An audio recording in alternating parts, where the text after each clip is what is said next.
आया? कब सोचा आपने कि आपको यूपीएससी में जाना है?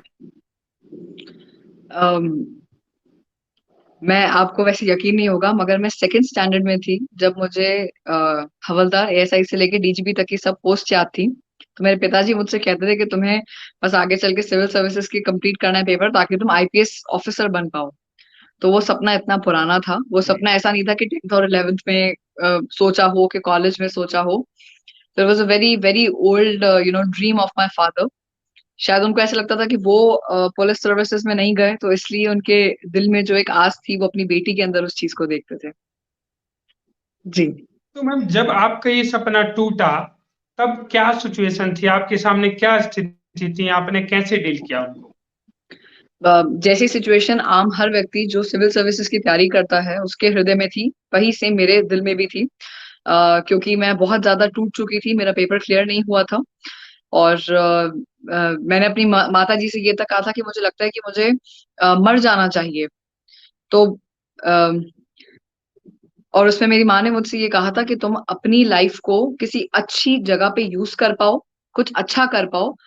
ये मेरी माता जी के उस समय के मुझे शब्द थे, मुझे आज भी याद है। इसके पीछे भी एक बहुत लंबी स्टोरी है, उसमें तो नहीं जाते। मगर हाँ, एक डिप्रेशन का माहौल था, सुसाइडल एक मेरे अंदर चीज बस चुकी थी। और उससे कोप अप करने के लिए मुझे मेरी माँ कहती थी कि तुम गांव जाया करो, वहां बच्चों से मिला करो, लोगों के साथ रहा करो, ताकि तुम्हें समझ में आए कि लाइफ के असली स्ट्रगल्स क्या हैं, असली इश्यूज क्या हैं। तो यस। आई एम श्योर कि बहुत सारे लोग जब कॉम्पिटेटिव पेपर्स क्लियर नहीं कर पाते तो वो निराश हो जाते हैं। वो ये सोचते हैं कि अब हमारी लाइफ का कोई महत्व नहीं बचा है, हम अपनी लाइफ में अब आगे क्या कर पाएंगे, हम इस समाज को क्या मुंह दिखा पाएंगे। तो मैं सबसे कहना चाहती हूँ यही मुंह है जो हमको दिखाना है, और ये बहुत अच्छा है। तो यस मैम। हम अपनी लाइफ में जब एक दरवाजा कोई बंद होता है तो हम थोड़े समय के लिए निराश होते हैं, क्योंकि जब भी बहुत ज्यादा लाइट आने वाली होती है उससे पहले एक अंधेरा आता है। तो जो लोग नहीं क्लियर कर पाते या नहीं क्लियर कर सकते, वो उनको इस उम्मीद के साथ आगे बढ़ना चाहिए that yes there is something more better in their life, जो उनकी लाइफ को और ज्यादा एनहांस करेगा।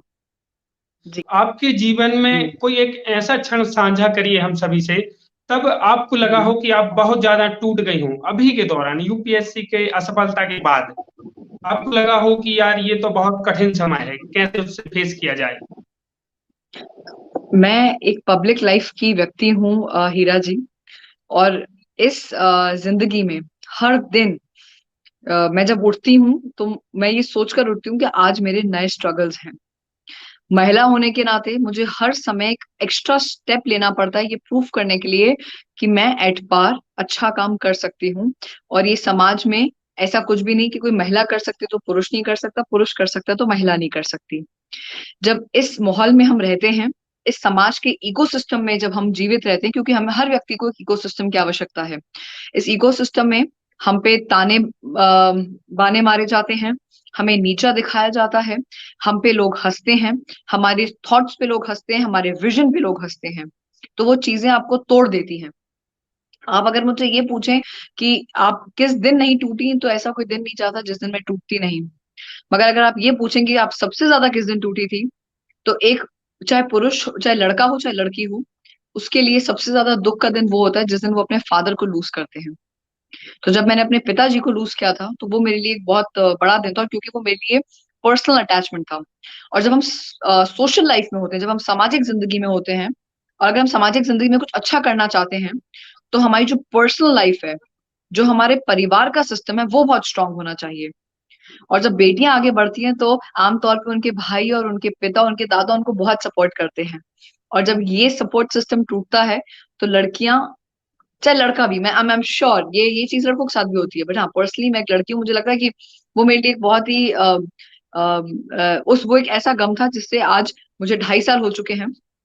मैं कोशिश करती हूँ कि मैं उससे उभर पाऊं, मगर वो पिता हैं तो it's very difficult for me to say कि नहीं यार मैं आज भी उस गम से उभर गई हूँ। वो कमी हमेशा खलती है, हमारी लाइफ चलती है, but yes there is an issue. और उसके बाद में दूसरी बात अब टूटी जब मैंने अपने दादाजी, आई लॉस्ट माय ग्रैंडफादर अभी कोविड के समय में। क्योंकि इतने बड़े समाज सेवी जो भोपाल में रहे हैं, और जिनके लिए हम कहते हैं कि हमारा ये सौभाग्य रहा है कि हमने उनके घर घर में जन्म लिया है, ऐसे व्यक्ति का जाना ना ही सिर्फ मेरे लिए मगर इस समाज के लिए एक बहुत बड़ी क्षति है।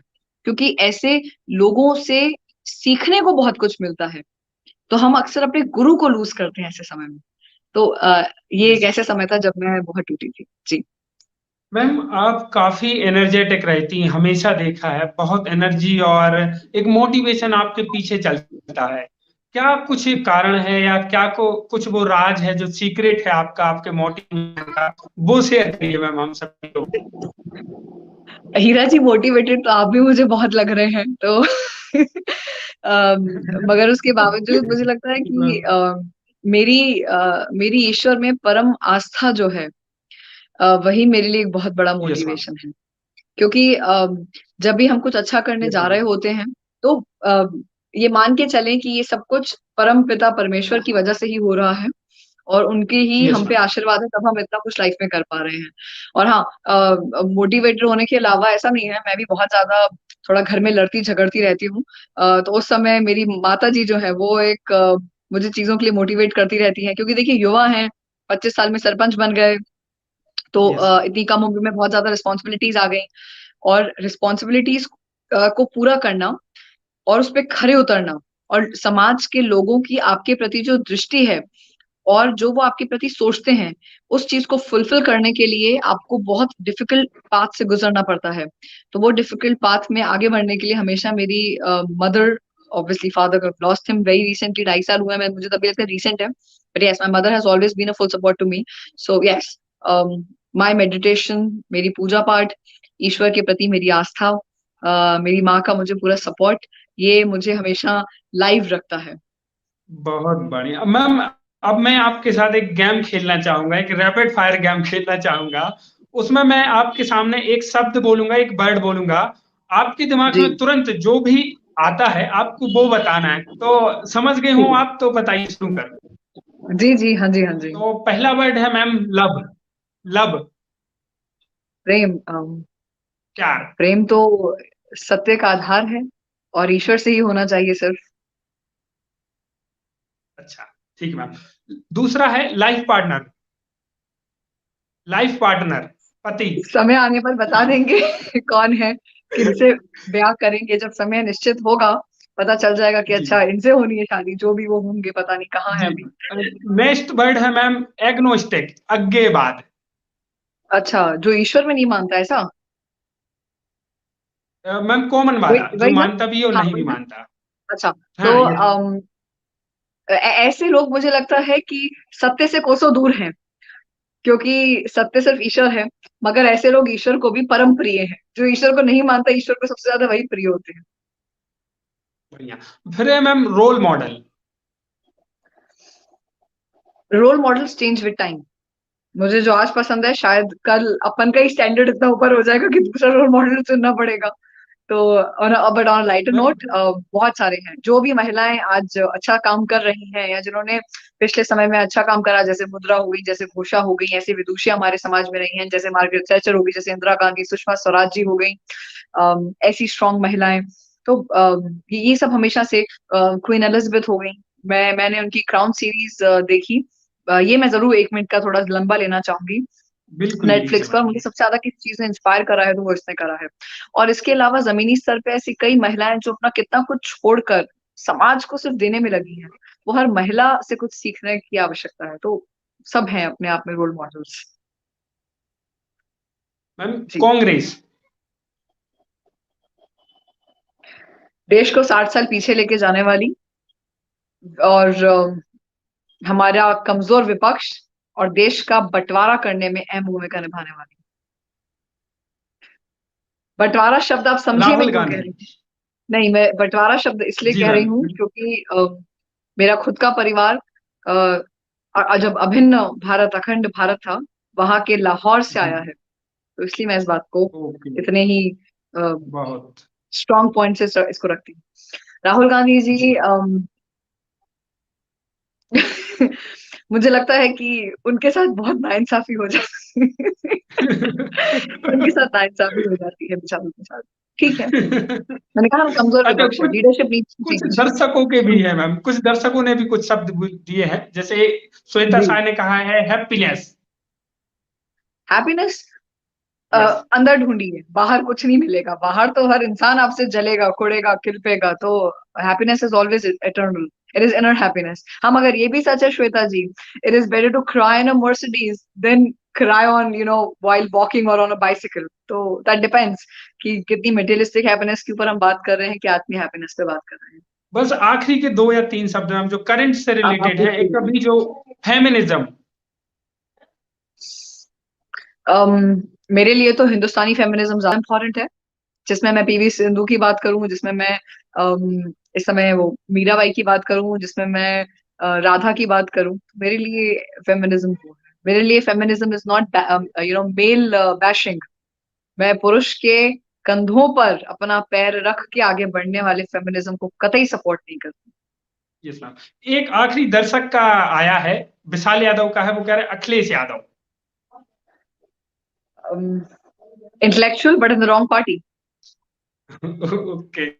तो ये तो था मैम आपका, मैंने कोशिश की एक अच्छा बेहतरीन गेम खेला जाए, और बहुत ही जी बेहतरीन बेबाकी से आपने सारी बातें कही हैं। मुझे भी आनंद जी आया, मैं बहुत आशा करता हूं कि सभी दर्शकों को भी आनंद आया होगा। मैं अब सेशन को आगे बढ़ाता हूं, और मुझे बहुत आनंदमय सेशन हो रहा है। मैं चीजें कुछ आप पे आरोप लगाने वाला हूं मैम, आप बुरा तो नहीं मानेंगी? नहीं, लगा लीजिए, इतने आरोप लगे आप भी लगा लीजिए। जी ठीक ठीक, मैं आरोप लगाने वाला हूं, और आपसे मैं आप उनका जवाब देंगी। तो मैम, जी आरोपों में पहला आरोप ये है कि आप मैम अति महत्वाकांक्षी हैं। आप लाइमलाइट में रहना चाहती हैं, आपको फेम में रहना पसंद है। जी। नहीं, मुझे लगता है मैं महत्वाकांक्षी तो हूँ, अति नहीं हूँ। और महत्वाकांक्षी होने का अर्थ होता है कि अपनी सेल्फ रिस्पेक्ट करना। जब आज मैं अपने आप को महत्व दूंगी, तब समाज मुझे महत्व देगा। और लाइमलाइट में मैं कतई रहना नहीं चाहती, मैं आ जाती हूँ। तो बस अच्छी बात है। अब सरपंच, अब क्या है, आप जल रहे हैं ऐसा मुझे लग रहा है। नहीं, मजाक से हटके, नहीं, मैं इस बात को मानती हूँ कि व्यक्ति को अपने आप को महत्व देना चाहिए, अपनी चीजों को महत्व देना चाहिए, अपने अपनी सोच को महत्व देना चाहिए। आज मैं अपनी सोच को सही साबित करूंगी, तभी या तो लोग उसे फॉलो करेंगे या उसके अगेंस्ट आएंगे। अगर वो मेरी सोच को फॉलो करेंगे तो हम एक अच्छे समाज की तरफ बढ़ेंगे। और अगर कोई उसके अगेंस्ट जाएगा तो कम से कम एक बेहतर डिबेट होगा, बेहतर डिस्कोर्स होगा, जिसमें शायद मुझे बहुत कुछ सीखने को मिले। तो अपने आप को महत्व देना, अपने समाज को, अपनी सभ्यता को महत्व देना मुझे लगता नहीं गलत। बिल्कुल बिल्कुल। मैम, आप पे दूसरा आरोप है, आप मैम हथियार रख के चलती हैं, आप अपनी ग्राम पंचायत में दहशत बनाना चाहती हैं। हथियार रख कर एक महिला चल रही, तो क्या है ये? देखिए, ये फिर ऐसे जब आप प्रश्न पूछेंगे ना, तो फेमिनिज्म वाले जो फेमिनिस्टिक सोच के लोग सामने आएंगे। क्या मैंने उस हथियार को कभी लहराया? नहीं। क्या मैंने किसकी कनपटी पे रखा? नहीं। क्या मैंने गोली चलाई? नहीं। मैंने अपने देश के लॉ के तहत अपनी सेल्फ डिफेंस के लिए एक हथियार रखा है। क्या वो हथियार लोगों को दिखता है? नहीं दिखता। मुझे रात बेरात कभी 12-1 बजे निकलना है, घर शहर में है, गांव जाना है, या गांव पे रह रहे हैं, लेट वापस आना है, कटाइयां चल रही हैं, पानी फिर रहा है। अभी आजकल देखिए, बारिशों का मौसम है, हर जगह बाढ़ आ रही है। ईश्वर ना करे कभी हम कहीं पर हैं, फंसे हुए हैं, वापस गांव की तरफ जाना है। हमारे गांव में आधा जंगल आता है। तो ऐसी चीजों के लिए, सेल्फ डिफेंस के लिए अगर एक महिला एक हथियार रख लेती तो कौन सी बड़ी बात है। सरकार ने परमिशन दी है, मैं कोई 2 नंबर का हथियार मैंने रखा नहीं हुआ, कोई देसी कट्टा नहीं रखा हुआ। विद परमिशन है, विद परमिशन मेरे पास कारतूस है। तो ठीक है। ये तो मुझे लगता है कि बहुत खुश होना बढ़िया चाहिए। दुर्गा मैम। माता के हाथ में मैं अगर त्रिशूल हो तो यस ठीक है ना। मगर भक्ति शर्मा के हाथ में एक पिस्टल हो तो आप कहेंगे कि मैं दहशत बना रही हूँ। नहीं मैम, आप जहां भी हैं आज, जो भी हैं, ये सिर्फ और सिर्फ आप अपने परिवार की विरासत के कारण हैं। आपका यहाँ पर कुछ भी नहीं है। बताइए मैम। अच्छा, नहीं, ये पहली बात तो आपकी सच है कि हाँ, मैं जो कुछ भी हूँ अपने परिवार की विरासत की वजह से हूँ। क्यों नहीं साहब, मतलब मेहनत करी है मेरे परिवार ने। तो मैं उस विरासत से हूँ यहाँ पर। और मगर ये कहें कि मैं उनकी वजह से सब कुछ हूँ, तो ऐसे कई सारे लोग हैं और ऐसे कई सारे बच्चे हैं जो अपने परिवार के नाम के साथ आगे बढ़ते हैं। अखिलेश यादव जी, जिनके बारे में थोड़ी देर पहले आपने मुझसे पूछा, राहुल गांधी जी, जिनके बारे में आपने थोड़ी देर पहले मुझसे पूछा। तो इंसान में भी दम होना चाहिए ना। मेरे खुद के परिवार में बहुत सारे लड़के लड़कियां सब हैं। मगर ये मेरी सोच थी कि मुझे समाज सेवा में आना है, सामाजिक फील्ड में आना है, मुझे राजनीति में आगे आना है, मुझे सरपंच बनना है। तो उसमें परिवार में तो दम था ही था, मेरे अंदर भी थोड़ा बहुत दम था, तभी मैं आज यहाँ बैठी हुई, तभी सरल न्यूज जो है वो आज मेरा इंटरव्यू ले रहा है। बिल्कुल, बिल्कुल मैम, ये आपने जिस सरलता से ये जवाब दिया है, वास्तव में ये हाँ सवाल जी। उतने ही कठिन थे और हजारों लड़कियों के लिए, लड़कों के लिए प्रेरणा होंगे मैम। आपकी ये जो वचन है, ये जो बातें हैं, मैं कहता हूँ सभी को ये इंटरव्यू जो देखेंगे लोग, वो गदगद हो रहे होंगे। और वास्तव में मैम आप एक प्रेरणा है, न सिर्फ लड़कियों के लिए, और मैं कहता हूँ जिन्होंने भी आपको 100 प्रभावशाली भारत की महिलाओं में रखा है, उन्होंने चूक कर दी है। अगर वो दोबारा से देखेंगे तो शायद 100 की जगह 10 हो जाएगा मैम। बहुत धन्यवाद तो सर, मैम बहुत धन्यवाद। मैं इस लिस्ट को मैम मैं आगे बढ़ाता हूँ, चर्चा को आगे बढ़ाता हूँ। अब मैं कुछ जी। मैम आपसे, मैं आपकी फेसबुक टाइमलाइन पे गया, आपके पुराने इंटरव्यूज वगैरह जो देखा है, वहां पे मैम लगता है कि आप काफी फिलोसफिकल भी हैं, आप भक्ति पूजा पाठ इनमें ज्यादा आपका ध्यान रहता है। तो कुछ दार्शनिक जी। क्वेश्चन करना चाहता हूँ मैम। आपकी नजर में जिंदगी क्या है? आपका जो जीवन का एक उद्देश्य है वो क्या है? ये दो प्रश्न हैं। पहला आपने पूछा जिंदगी क्या है। मुझे लगता है कि हर व्यक्ति को प्रतिदिन ईश्वर के आगे नतमस्तक होना चाहिए इस बात के लिए कि उसको ये जिंदगी मिली है, ये जीवन मिला है। A person is a social animal, man और women is a social animal. हमारी एक हमें हमें बुद्धि दी है ईश्वर ने, और ये एक ऐसा समय है कि जब हम सत्य को जान पाए। जब हिंदुओं के हिसाब से हम 84 लाख योनियों के बाद जब हमको ये शरीर मिलता है, तो क्यों मिला है? ताकि हम सत्य को पहचान पाए, सत्य को समझ पाए, ईश्वर में अपने आप को लीन कर पाए। पहला तो ये विषय हो गया। अब आप पूछ रहे हैं कि मेरे जीवन का उद्देश्य क्या है। मैं आपको सही मायने में बताऊं हीरा जी, मेरे जीवन का ये उद्देश्य है कि दो उद्देश्य होते हैं। एक मेरा पर्सनल उद्देश्य क्या है, और एक समाज के लिए। मैं अपनी इस जिंदगी को समाज के लिए बस दे देना चाहती हूँ। मतलब न्यौछावर एक बहुत बड़ा शब्द होगा, मगर मैं सच में चाहती हूँ कि मैं अपने इस जीवन काल में कुछ ऐसा कर पाऊं कि महिलाओं के लिए हम कुछ बहुत बड़ा, कुछ बहुत अच्छा कर पाए, ताकि उनकी लाइफ स्मूथ हो पाए।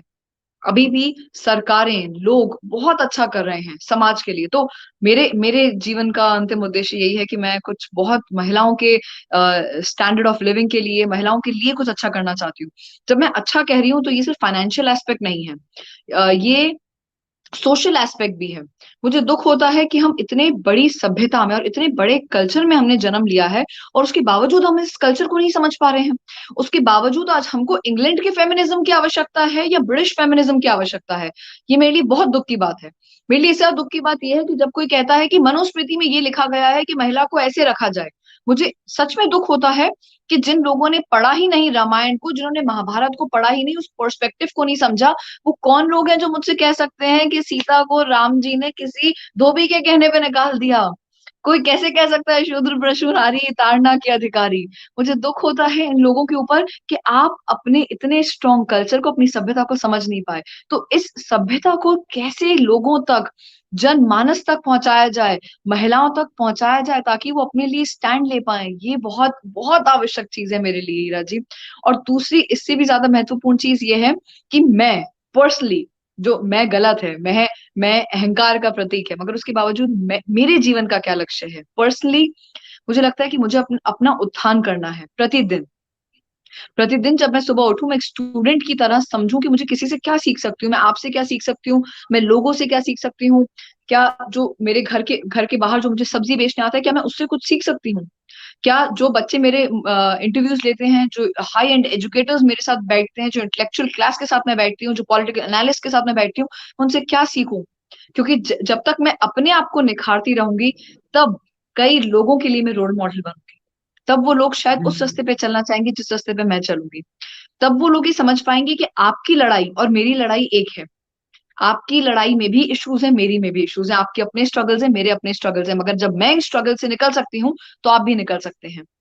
ये उत्थान कब पॉसिबल हो पाया कि जब मैंने अपने पिताजी को लूज करा, तो मुझे 4 या 5 दिन में ये समझ में आ चुका था कि भक्ति शर्मा जी, 4 दिन, 5 दिन, एक महीना कोई आपके आंसू पोंछेगा, उसके बाद नहीं। ये आपकी अपनी लड़ाई है। आपने अपना जीवन राष्ट्र को, इस समाज को दिया है, तो उसके लिए वापस उठिए, अपने गमों को कम करिए, और वापस उस जगह पे लग जाइए जो आपके लिए आवश्यक है। तो ये कुछ चीजें हैं जो मुझे लगता है कि हर युवा को हमारे देश में आज समझना पड़ेगा। 65% देश का युवा है हीरा जी, सेल्फलेसली काम करना चाहता है, कॉम्पिटेंट है, कोई इश्यूज नहीं है, कोई लालच नहीं है, मगर उनके पास रास्ता नहीं है, भटका हुआ है। उसे समझ में नहीं आता मैं किस रास्ते पे जाऊं जहां मेरे फाइनेंशियल एस्पेक्ट भी पूरे हो और मैं समाज को कुछ दे पाऊं। प्रिविलेज सोसाइटी है साहब। अंडर प्रिविलेज के लिए काम कैसे करेगा, इन चीजों को समझना अति आवश्यक है। तो मेरे तो जीवन का यही लक्ष्य है कि जब देश का युवा एकत्रित हो, इकट्ठा हो, और कैसे हम अब इस समय भारत को विश्व गुरु बना पाए, नॉट देश अ के एक पॉलिटिकल पावर बट अ विश्व गुरु। देश के एक इंटेलेक्चुअल युवा मेरे भी सामने है। अब चर्चा छिड़ी है राजनीति की, तो मैं उस युवा से जिसको हजारों लाखों लोग भारत में फॉलो करते हैं, कुछ एस्पेक्ट्स पर उनके मैं नजरिए जानना चाहूंगा। मैम, आरक्षण को जी, आप कैसे देखती हैं? आरक्षण रिजर्वेशन को आप कैसे देखती हैं? मुझे लगता है अब ये एक ऐसा समय है जब आरक्षण में, रिजर्वेशन में बहुत चेंजेस आने की आवश्यकता है। जिस तरीके से आर्टिकल 370 हटाया गया है, जिस तरीके से हम राम मंदिर पे बात करते हैं, जिस तरीके से हम बाकी विषयों पे बात करते हैं, हम यूनिफॉर्म सिविल कोड पे बात करते हैं, फार्मर्स लॉ पे बात करते हैं, अब समय है कि देश का युवा चाहता है कि रिजर्वेशन पे बात हो। अब फाइनेंशियल एस्पेक्ट्स को देख के ही रिजर्वेशन पे बात होनी चाहिए, ये मेरा पर्सनल व्यू है।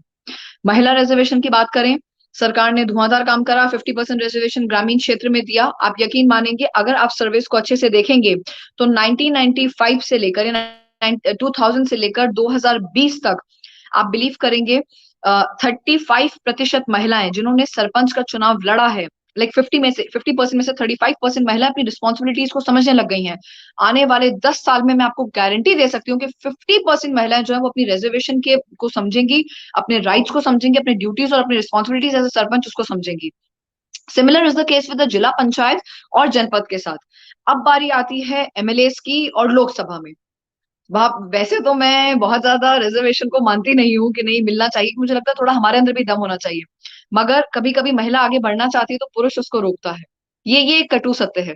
तो इस समय में अगर हम महिलाओं को थोड़ा सा भी अगर बढ़ावा दे पाए, मैं 50 की बात नहीं करती, मैं मतलब मुझे लगता है कि 20-25% भी उनको हम थोड़ा सा बढ़ावा दे दें, तो भारत की तस्वीर कुछ और होगी। क्योंकि जब भारत इस बात पे गुमान कर सकता है कि हमने तो एक महिला प्रधानमंत्री दिया है, महिला राष्ट्रपति दिया है, और अमेरिका ने क्या दिया है, तो एक समय के थोड़ा सा और हम अगर इनको लोकसभा में और अपनी लेजिस्लेटिव असेंबलीज में बढ़ा दें, तो this this would change an aspect. क्योंकि महिला के अंदर एक सेंसिटिविटी होती है, महिला यस। उन विषयों पे बात करती है जिन विषयों पे पुरुष चूक जाता है। यस मैम, आपके जी, गांव ने भी मैम एक महिला सरपंच दिया है। तो अब चर्चा करते हैं आपके गांव पर भी। मैम, आप देश में एक सरपंच के रूप में ही प्रसिद्ध हैं। तो मैम, ये बताइए, आपकी पंचायत को लेकर जब आप पहली बार सरपंच बनी थी, क्या रूपरेखा, जो एक इंटेलेक्चुअल लोग, एक पढ़ा लिखा व्यक्ति आता है, वो क्या विजन लेके जाता, आप क्या विजन लेके गई थी, वो बताइए मैम। और उस विजन को आप कितना इम्प्लीमेंट कर पाई, और क्या क्या हर्डल्स हुए आपको बीच में? देखिए, विजन और चीज है, और मैं क्या सोच कर आई थी, वो तो मेरी जो सोच थी वो गलत थी। मेरी पहली सोच ये थी कि अरे यार, मतलब मैंने इतनी पढ़ाई करी हुई है, मैंने अपना मास्टर्स करा है पॉलिटिकल साइंस में, और मैंने इतना देश दुनिया घूमा है, मुझे एक एक्सपोजर है, मैं इस एक्सपोजर के साथ ग्रामीण क्षेत्र में चेंज करूंगी, ये मेरी पहली गलती थी। मैं अपने अर्बन माइंडसेट के साथ रूरल पर्सपेक्टिव को चेंज करना चाहती थी, मेरी गलती थी, और मैं इसको हर खुले मन से स्वीकार करती हूँ। मगर क्योंकि मुझे ये समझना था उस समय कि ग्रामीण क्षेत्र का अपना एक सेट स्टैंडर्ड है, और शहर के लोग मेन स्ट्रीम नहीं है, ग्रामीण क्षेत्र के लोग एक्चुअल मेन स्ट्रीम है, और हमको उन तक कैसे पहुंचना है ये बड़ा विषय है। विजन बहुत क्लियर था कि पढ़ाई करने के बाद ये समझ में आ चुका था कि सरकार की कौन कौन सी नीतियां हैं जिनको इम्प्लीमेंट करने की आवश्यकता है, जो करप्शन के कारण, लथार्जी के कारण, एक शब्द है nuances of coming out of the comfort zone, कि ग्रामीण क्षेत्र के लोग अपने कंफर्ट जोन से वापस बाहर नहीं आ पाते, उनको कैसे वापस लेकर आके हम क्या क्या नई चीजों को कर सकते हैं, ये एक बड़ा विषय था मेरे लिए। तो ये सारे एक इलेक्शन मैनिफेस्टो हमने तैयार करा, और आज मैं गर्व से कह सकती हूँ कि हम 95% जो हमने वादे उसमें करे थे, हमने उसको पूरा कर दिखाया है। चाहे वो सरकार की योजनाएं हो, चाहे वो आवास योजना हो, चाहे वो सैनिटेशन पर हो, हाइजीन पर हो, हेल्थ पर हो, चाहे वो सुरक्षा की बात हो, विमेन हेल्थ की बात हो, मेडिकल फैसिलिटीज की बात हो, इंफ्रास्ट्रक्चर डेवलपमेंट की बात हो, सोशल स्टिग्मास को कैसे दूर करा जाए उसकी बात हो, तो हमने हर चीज पे काम करा है। और मुझे ऐसा लगता है कि सरपंची का अर्थ सिर्फ पैसे को इन्वेस्ट करना नहीं होता, ट्रांसफॉर्मर के अलावा भी सरपंची का अर्थ होता है कि आप जो चीजें ऑलरेडी एग्जिस्टिंग हैं उनकी मॉनिटरिंग करके उनको किस तरीके से आप ठीक कर सकते हैं। तो हमारा फोकस उस पर बहुत ज्यादा था। कुछ योजनाएं चल रही हैं, मगर वो योजनाएं कैसे दौड़ेंगी उस पे काम करें। आंगनबाड़ी में कार्यकर्ता है, मगर वो अपना कितना 100% दे पा रही है, स्कूल में टीचर है, वर्क कल्चर है कि नहीं है, उस पे विषय पे बात करना है। आशा की वर्कर आती है, कितनी स्ट्रांगली आती है? क्या सच में लोगों के मोबाइल्स में वैक्सीन के मैसेजेस पहुंचते हैं नहीं पहुंचते, ये बड़ा विषय है। तो इन विषयों पे मुझे लगता है कि हमने गहन चिंतन करा। ऐसे चीज हैं, आजीविका मिशन धुआंधार चल रहा है मध्य प्रदेश में, इतनी महिलाएं जुड़ी हैं, मगर वो हमारी पंचायत में कितना काम कर रहा है, ये बड़ा विषय है। तो हमने मॉनिटरिंग का काम करा, हमने रूरल अर्बन इंट्रैक्शंस करवाए हैं। मैं इस विषय को तो मैं सबके सामने कहती हूँ कि हर बच्चे को, हर युवा को, देश के हर व्यक्ति को जो अपने गांव से शहर की तरफ आया है, पहला वो व्यक्ति, या जिसको नहीं पता कि गांव कैसा होता है, उसको जरूर गांव में जाके अपना समय बिताना चाहिए, अपनी जड़ों से जुड़ना चाहिए।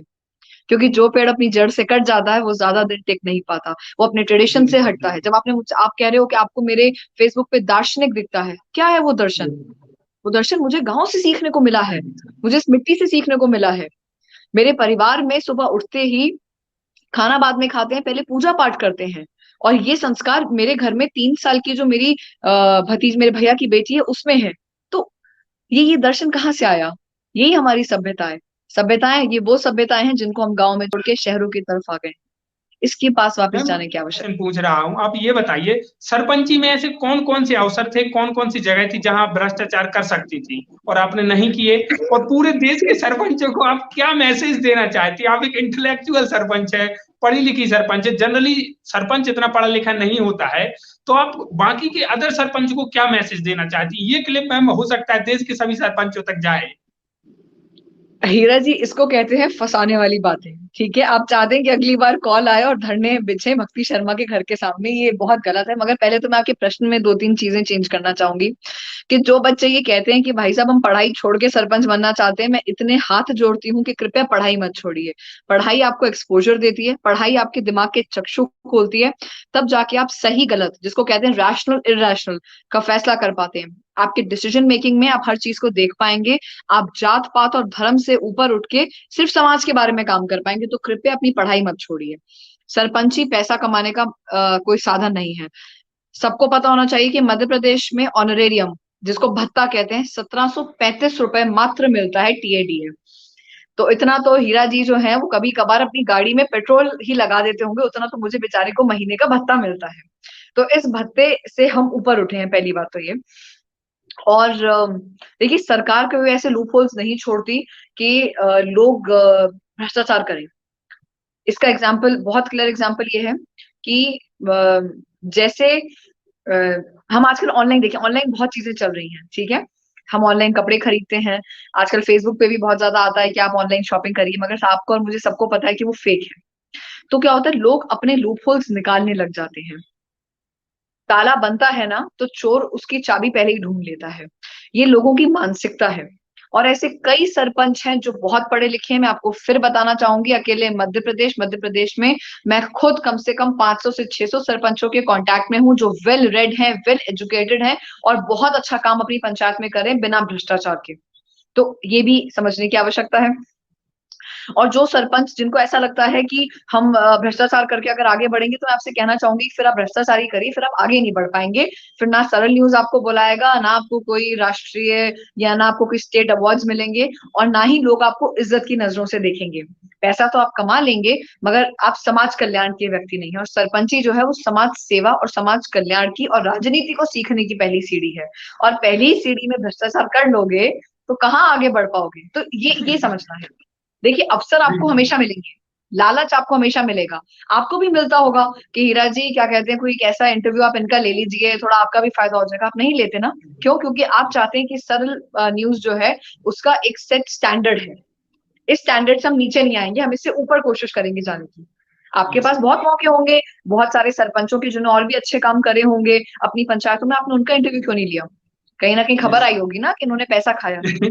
तो या आप तो तो मैम अपनी मुझे यही फंसा ले सरपंच, रही है। मेरे क्वेश्चन आप में मुझे मुझे यही फंसा फंसाएंगे तो रही मेरा तो फर्ज और अधिकार बनता है आपको फंसाने का ना। है। यही यही एक बिल्कुल अच्छे बिल्कुल मैम। सरपंच की निशानी है। जी। बिल्कुल बिल्कुल बिल्कुल मैम, आपकी पंचायत से रिलेटेड एक आखिरी क्वेश्चन करना चाहूंगा।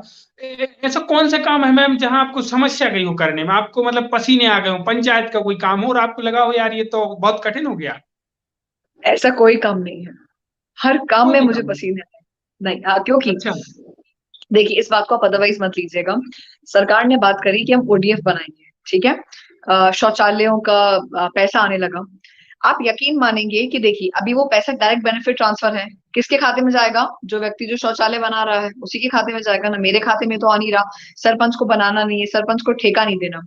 उसके बावजूद हम जब भी सीईओ साहब से बात करते थे, हम जब भी तहसीलदार मैडम से या सर से बात किया करते थे, आरईएस डिपार्टमेंट में बात करते थे, सब कहते थे कि इतनी दिक्कत है, लोगों को हजम ही नहीं हो पा रहा कि सरकार शौचालय दे रही है।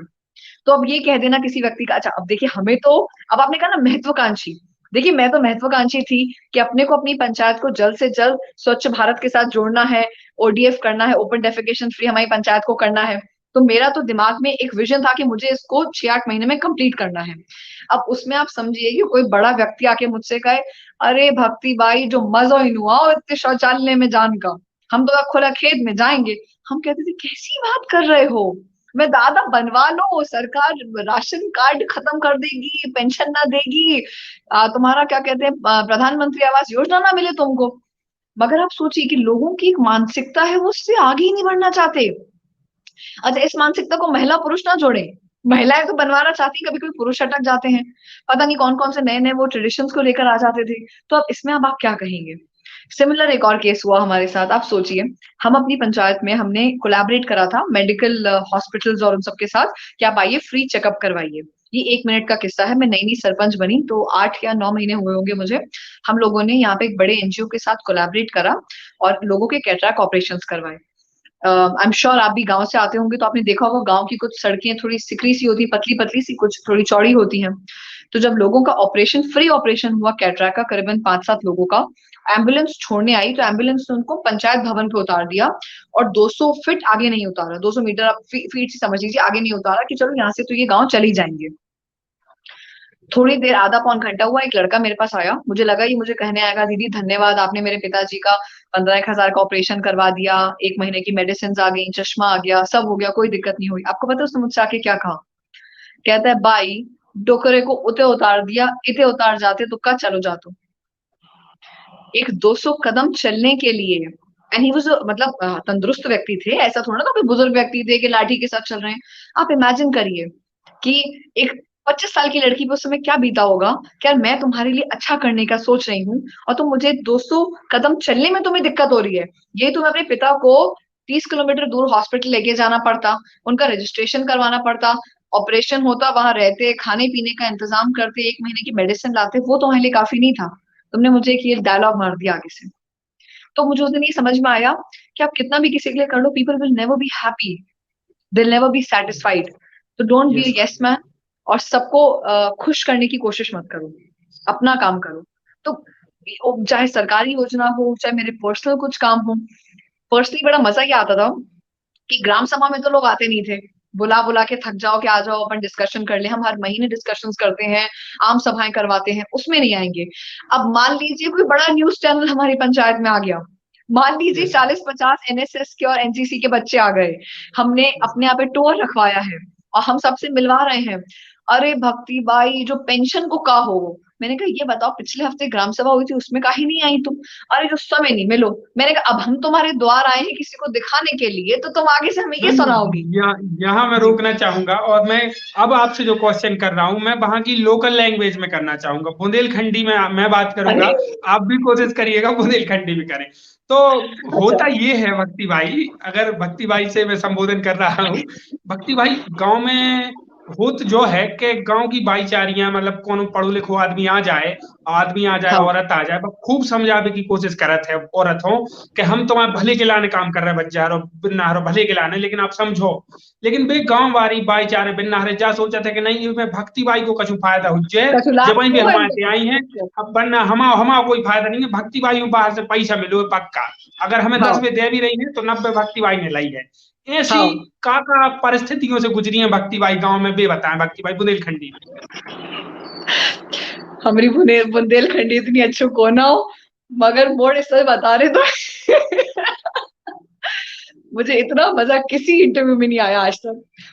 मेरी इतनी सच में, but on a very serious note, मेरी बुंदेलखंडी इतनी अच्छी नहीं है, बट उसके बावजूद मैं आपको बताना चाहूंगी, इतने लोग सच में यही सोच रहे थे हमारे बारे में कि अरे भाई को कछु पैसा मिलो वो कहीं से, तभी जो सरपंची लड़ गई है पता नहीं कितना कमा रही होंगी। इतने फेसबुक पे दिन भर जिस देखने को मिला था हमें, अरे भाई 10 करोड़ को काम करवाओ हो, 3 करोड़ तो जेब में आओ कि नहीं आओ। हम कह अरे दादा हम 1 रुपए का भ्रष्टाचार नहीं करे, तुम काहे 3 करोड़ की बात कर रहे हो, तुम्हें तो जो ना पता हो कि कितने जीरो लगने हैं पीछे। और गांव में बस चाहे शौचालय की बात हो, चाहे पेंशन की बात हो, चाहे मोड़े को पढ़ाने की बात हो, मोड़े को दिलवाना हो कहीं का कछु लोन वोन, ओए है चाहे घर में पानी ना आ रहा हो, इतने भक्ति बाई के जाके सर में जाके वो फोड़ो कि अरे काहे नहीं आ रहा हो। तो उनको जीना हो चाहे मरना हो, भक्ति बाई ये सब करम। तो इट्स वेरी टफ जॉब जो भी है, बहुत डिफिकल्ट है। ऐसी कई परिस्थितियां मैं आपसे कह रही हूँ ना आई है समय मेरे सामने, बस इससे ज्यादा बुंदेलखंडी नहीं, मैंने बाद में सीखी है सरपंच बनने के बाद। अच्छा, जो भी एक टूटी आखिरी फूटी question, I am sorry. Bundelkhandi में एक आखिरी क्वेश्चन। भक्ति बाई ने कबहू कोनो औरत को या फिर गांव की कोनो भाईचारी को अच्छो काम करने की सोची हुई, और बाद में भक्ति बाई को पता पर हो कि बा पीठ पीछे बहुत बुराई बुराई कह रही है, और बा कह रही कि यार भक्ति बाई ने मतलब कोई तो मतलब गांव में अगर आपके 100 आदमी भक्ति बाई के पक्ष में है तो 2 आदमी तो विपक्ष में भी हुई हैं। तो उन्होंने हम्म। भक्ति बाई के पीठ पीछे ऐसी बातें कही हुई, और फिर पढ़ी लिखी भक्ति बाई को पता चलो हुए यार जो तो बहुत गलत हो रहा, मतलब वहाँ अच्छो करके को मतलब ही नहीं निकल रहा हो, तब भक्ति बाई ऐसा कोई जो शेयर करें। नहीं कछु ना करो, पता है महिला इतनी अच्छी थी, हम जब उनको कहे कि भाई तुम एसएचजी में आ जाओ, तो कछु मना नहीं करी, कहे हम सीख लेंगे तुम हमें सिखा रही हो तो वैसे महिलाएं बहुत ही अच्छी थी। तो हमने अपनी पंचायत में करीबन 28 महिलाओं को जे टेलरिंग का सिलाई का काम सिखवाओ, तो जब उम्दा काम कर रही है इस समय, मैं बता नहीं सकती आपको, उम्दा। तो वो जो काम भी सीख लो, फिर हम जब उनको कहे कि तुम्हारे घर को हम आवास दिलवा देंगे, तुम शौचालय बनवा लो, तुम्हारी पेंशन आए, तुम्हारा राशन कार्ड भी सही करवा दो, नीला करवा दें, तो कछु महिला ने कभी कभी ऐसे बुराई वुराई ना करी। जो समझ गई कि ये ना हमारी बेटी समान है, हमें प्यार करत रही बहुत ज्यादा, तो ऐसे बहू बेटियों की तरह हमको रख लेते हैं। अरे घर वर चले जाओ तो पूछन लेते हैं कि हमारे साथ ही आ जाके खाना वाना खा लो, तो वहीं बैठ के खा लेते हैं वहीं, बस से पढ़ते नहीं यह है तो वहां पे, बस यह खाना तो वाना वहीं बहुत ही अच्छी बात है, बहुत ही अच्छी बात है। खाते अब हैं। मैम अंतिम पड़ाव पे आ गए हैं हम, कुछ बाजा दर्शकों भी के दो नहीं चार है प्रश्न। जी। वो बस दर्शकों के दो चार प्रश्न ले लेते, बहुत सारे दर्शक आए, मैं बहुत तरह तरह के क्वेश्चन हैं, पर दो हाँ तीन जी। क्वेश्चन ही मैं ले लेता हूँ। और एक हमारे साथ जुड़े हैं विशाल यादव जी जुड़े हैं, वो कह रहे हैं मैम लगातार मोदी जी अखंड भारत की संकल्पना को परिभाषित करना चाह रहे हैं, पर भूमंडलीकरण के दौर में जो ग्लोबलाइजेशन का दौर है उसमें आधुनिकता चरम पर है, क्यों नहीं हो पा रहा है अखंड भारत का जो सपना है संकल्प है वो क्यों नहीं साकार हो पा रहा है, आप इस पे क्या कहेंगी? नहीं, विशाल यादव जी का जो प्रश्न है, इस अखंड भारत में क्या पाकिस्तान जुड़ा हुआ है कि नहीं जुड़ा हुआ, पहले तो आप इनसे ये पूछिए। जुड़ा होगा मैम, जो जुड़ा पाकिस्तान तो है। नेपाल भूटान अब म्यांमार इसमें तक। तो फिर अब देखिए ये तो क्या है, this is something which will take lot of time I believe, okay. क्योंकि हम ये बात करें कि नहीं हम पाकिस्तान को भी आज वापस लेकर आना चाहते हैं और अपने अखंड भारत में जोड़ना चाहते हैं, तो इसके लिए तो ग्लोबल एक बहुत बड़ी मुहिम चलेगी तभी कुछ हो पाएगा। क्योंकि अगर पाकिस्तान जिस तरीके से ऐसी बर्ताव करता रहता है ना टेररिज्म के साथ, तो वो दिन दूर नहीं है कोई एक आध उन पे मिसाइल तो छोड़ ही देगा। उसके बाद फिर बेचारे हिंदुस्तान को ही वहां भारत को जाना पड़ेगा, आ जाओ पुत्र जो है वो पिता के पास ही वापस आता है। So let's see on it क्या होता है, but yeah on a very serious note, Modi ji अखंड भारत से ज्यादा बात करते हैं इस समय लोकल फॉर वोकल, वो बात करते हैं कैसे हम इंडिया को इंटरनली कैसे स्ट्रॉन्ग कर पाएंगे, कैसे सेल्फ रिलायंट कर पाएंगे। कोविड के समय में उसको हमने बहुत अच्छे से देखा है, और मैं तो सारे कोविड में जितने भी हमारे वॉरियर्स रहे हैं, मैं तो तहे दिल से उनको सलाम करती हूँ, they played a very very important role अपनी जिंदगियों को दाव पे लगा के, चाहे वो हमारे पुलिस पर्सनल्स हों, चाहे वो हमारे डॉक्टर्स हों, चाहे वो हमारी नर्सेज हों, प्लस चाहे वो हमारे घर के बाहर जो हमारे घरों के पास में जो राशन वाले लोग हैं, सब लोगों ने कोशिश करी कि कैसे धीरे धीरे अपने देश को अंदर से हम स्ट्रॉन्ग करें, अपनी जड़ों को कैसे मजबूत करें, जिसमें किसानों ने एक बहुत अहम भूमिका निभाई है। तो ग्लोबलाइजेशन के इस दौर पे अपने आप को सिक्योर करें और फिर हम आगे बढ़ें, ये एक महत्वपूर्ण भूमिका है जिसके ऊपर हम आगे बढ़ रहे हैं। मैम भारत की जो अपनी अर्थव्यवस्था है जीडीपी है, उसको आप कैसे जी देखते हैं, क्या कहेंगे उस पर? देखिए, किसी भी देश में डिफिकल्टीज आती हैं, किसी भी समय पे आ सकती हैं। एक ऐसा भी समय था जब यूएस ने अपनी आप को बहुत लो करा, एक ऐसा समय था जब मिडिल ईस्ट ने डिप्रेशन के दौर से गुजरा, और आज तक मिडिल ईस्ट उस डिप्रेशन के दौर से बाहर नहीं आ पाया है। भारत इस समय अभी भी अपने आप को धीरे धीरे करके फ्लरिश कर रहा है। और मुझे ऐसा लगता है कि हम बार बार जीडीपी से ज्यादा इस बात पे पूछें कि सरकार नीतियां बनाती है, सरकार अपना बेस्ट दे रही है, क्या आम जनता अपनी रिस्पॉन्सिबिलिटीज पूरा करती है, पहला प्रश्न। क्या हम टैक्स पे करते हैं, दूसरा प्रश्न। क्या हमने जीएसटी को ओपन आर्म्स के साथ एक्सेप्ट करा, क्या हम नक्सलिज्म को बढ़ावा नहीं देते, क्या हम टेररिज्म को बढ़ावा नहीं देते। तो देश जो है वो इकोनॉमी के बारे में तब सोच पाएगा जब हमारा आर्मी पे खर्चा कम होगा, जब हम लोगों को कि सोशल इंजीनियरिंग पे पैसा कम खर्च करेंगे, और हम देश के ऊपर आगे कैसे बढ़ पाएंगे कि हम उसको इकोनॉमिकली डेवलप कर पाए। आज हम यूनिफॉर्म सिविल कोड की बात करते हैं तो लोग दुखी हो जाते हैं। आप बताइए ना, ये कहाँ किस हद तक ठीक है ये बातें। तो जीडीपी अगर आज कम है, it will grow with time. देखिए समय लगता है, हम कुछ चीजों को प्रिडिक्ट नहीं कर सकते, मार्केट प्रिडिक्ट नहीं किया जा सकता। जब सब कह रहे थे अरे अब तो देखिएगा अब बिल्कुल हमारा शेयर मार्केट बर्बाद हो जाएगा, उस समय कोविड के टाइम पे 53,000 हमारा शेयर मार्केट गया। तो some things are very unpredictive. Finances के ऊपर तो कोई सरकार, मतलब मैं कहती हूँ भगवान भी नीचे आ जाए तो भी एक बड़ा विषय है डिस्कस करने के लिए। जी। Yes ma'am. मैम आप एक ऐसा व्यक्तित्व है कि मेरा मन ही नहीं कर रहा इंटरव्यू खत्म करूं, बात करते बिल्कुल जाऊं, लेकिन समय की सीमा है। समय की बिल्कुल। सीमा है। मैं आखिरी क्वेश्चन पे आ रहा हूं मैम। मतलब भक्ति शर्मा अगले 10 से 15 साल के अंदर खुद को कहाँ देखती हैं? बड़े मुकाम पर देखती है साहब, छोटे के लिए बने बहुत नहीं। बढ़िया। बिल्कुल बिल्कुल मैम, उसके लिए बहुत बहुत अगर बधाई आपका मैम। सीधा प्रश्न ये है कि क्या मैं राजनीति में जाऊंगी, तो हाँ, मैं आपसे खुद पूछती वो हूँ, तो आप यही है ही जानना आप। चाहते हैं? जरूर। बिल्कुल वो तो है ही। नहीं, वो मैं तो और है ही। स्ट्रांगली पार्टी के यस साथ बिल्कुल जुड़कर कहिए। आगे आना चाहूंगी। क्योंकि अगर आज मैं नहीं आऊंगी तो कोई ऐसा व्यक्ति अगर मेरे सर पर बैठेगा जिसका पास देश के लिए विजन नहीं है, जो अपने देश के ग्रेट लीडर्स जो देश में जन्मे हैं उनके सपने को कैसे साकार करेगा, कैसे पूरा करेगा, तो वो हम देश के युवा करेंगे। बिल्कुल मैम, युवा को आना चाहिए और आगे बढ़ना चाहिए। आपकी फिलॉसफी से मेरी फिलॉसफी बहुत हद तक मिलती है, और मैं चाहता हूं आप जैसे युवा देश को लीड करें। और बहुत जरूरी भी है मैम, अगर आप जैसे युवा लीड नहीं करेंगे तो वही ना कोई भी लीड कर लेगा। तो मैम बस जी। आखिरी क्वेश्चन, जो अभी भी हजारों लड़कियां और महिलाएं आपको देख रही हैं, वो राजनीति हम्म। से थोड़ा सा वंचित रह जाती है। एक आरोप रहता है उनपे कि जितनी भी मैम आज तक राजनीति में महिलाएं आई हैं, वो कहीं ना कहीं परिवारवाद के कारण ही आई हैं। अचानक से उठ के नहीं, राजनीति में आ पाना बहुत कम है। तो आप एक अरे नहीं मैसेज नहीं देते साथ बताइए। जी मैम। नहीं नहीं, मैं इस बात को नहीं मानती कि कोई परिवारवाद से आए हैं। और ये तो देखिए बहुत ही स्मृति ईरानी जी कौन से परिवार से आई थी, बताइए। और सुषमा स्वराज जी के दादाजी तो ऐसा कुछ भी नहीं थे, ना ही उनके पिताजी थे, है ना। तो ये तो देखिए कहने की बात है। निर्मला सीतारमन जी के हस्बैंड थे ना, परिवार से तो नहीं आई ना। तो ये तो देखिए कहने की बातें हैं कि महिला परिवार से आती है नहीं आती है। मैं भी किसी परिवार के तहत तो राजनीति में नहीं आ रही ना। अगर कुछ आगे कुछ अच्छा बड़ा कर पाई तो। और ऐसे तो मैं आपको कितने ही एग्जाम्पल्स दे दूं, आपको मैं कितने ही एमएलए के नाम बताऊं, एमपीज के नाम बताऊं, जिला पंचायत में मध्य प्रदेश की ही अभी जो संगठन में कितनी महिलाएं आगे आई हैं।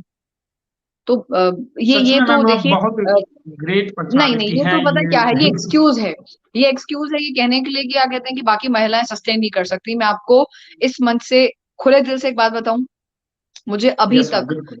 इतनी रिस्पेक्ट मिली है और इतना मान सम्मान मिला है बड़े नेताओं से कि मैं खुद कभी कभी मतलब आत्मविभोर हो जाती हूँ।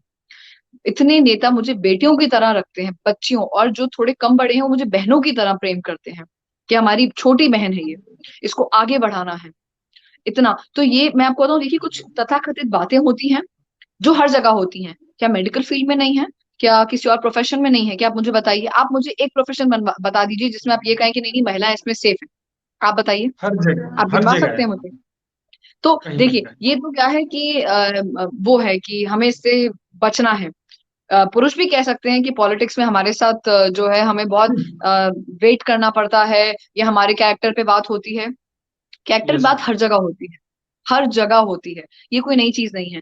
जब भी कोई व्यक्ति अच्छा काम करता है कोशिश करी जाती है कि उसको कैसे दुख दिया जाए, तो सबको लगता है उसके कैरेक्टर पे उंगली उठाई जाए। मगर राजनीति में आज आज किसी की लाइफ पे या किसी के कैरेक्टर पे उंगली उठाई जाती है, सबको पता होता है कि इसमें से 99% बातें फेक हैं। तो लोग भी आजकल इतना ज्यादा उन चीजों को सर पर नहीं रखते या उसके बारे में सोचते यस नहीं, मैम। उसके बारे में विचार नहीं करते। बट जितनी महिलाएं मुझे सुनेंगी या सुन रही हैं, मैं सबसे रिक्वेस्ट करना चाहूंगी कि आप राजनीति में नहीं आना चाहते, आप मत आइए, मगर कम से कम देश की राजनीति को समझिए। हम एक डेमोक्रेटिक कंट्री में रहते हैं, हमें चुनाव लड़वाना है। हम ही हैं किसी को सत्ता पे बैठाते हैं, किसी को सत्ता से नीचे उतारते हैं।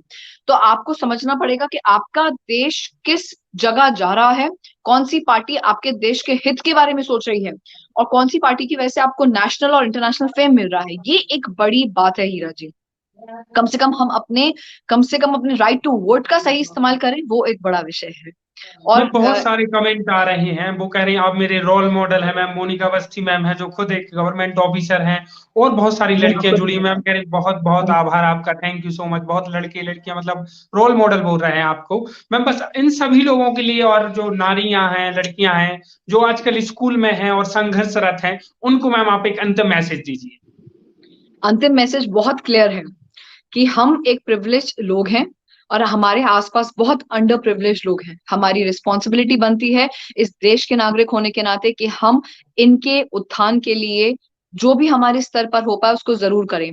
जो यंग लड़कियां मेरी बात सुन रही, मैं आपसे रिक्वेस्ट करना चाहूंगी कि कृपया करके झूठ ना बोलें, अपना एक विजन रखें और उस विजन की तरफ आगे बढ़ें। अपने माता पिता से कुछ भी ना छुपाएं आप लोग, प्लीज मैं ये रिक्वेस्ट करना चाहूंगी, क्योंकि ये वही माता पिता होते हैं चाहे 10 बातों के लिए टोकते हैं, मगर अंत में आपके मिशन के लिए, आपके विजन के लिए आपके साथ खड़े होते हैं। और मैं उनमें से बिल्कुल भी नहीं हूं जो फेक फेमिनिज्म में बिलीव करूं और पुरुषों को नीचा दिखाऊं। मुझे लगता है कि पुरुष हमारी रीढ़ की हड्डी हैं और हमारे को आगे हमेशा बढ़ाने के लिए प्रेरित करते रहते हैं। जो सब मुझे सुन रहे हैं, आपका सरल न्यूज का हृदय से धन्यवाद। कोविड के समय पे सब लोग स्वस्थ रहिए, अपना ख्याल रखिए। जय किसान, जय मध्य प्रदेश, जय भारत, भारत माता की जय। नमस्कार। Thank you so much ma'am. और ये थैंक यू। इंटरव्यू वास्तव में मतलब जिस तरीके से आपने कहा अभी तक का सबसे इंटरव्यू है, मैं भी कहता हूँ ये बहुत बेहतरीन interview ma'am. Thank you so much thank you. इतना अच्छा थैंक समय यू। देने के लिए।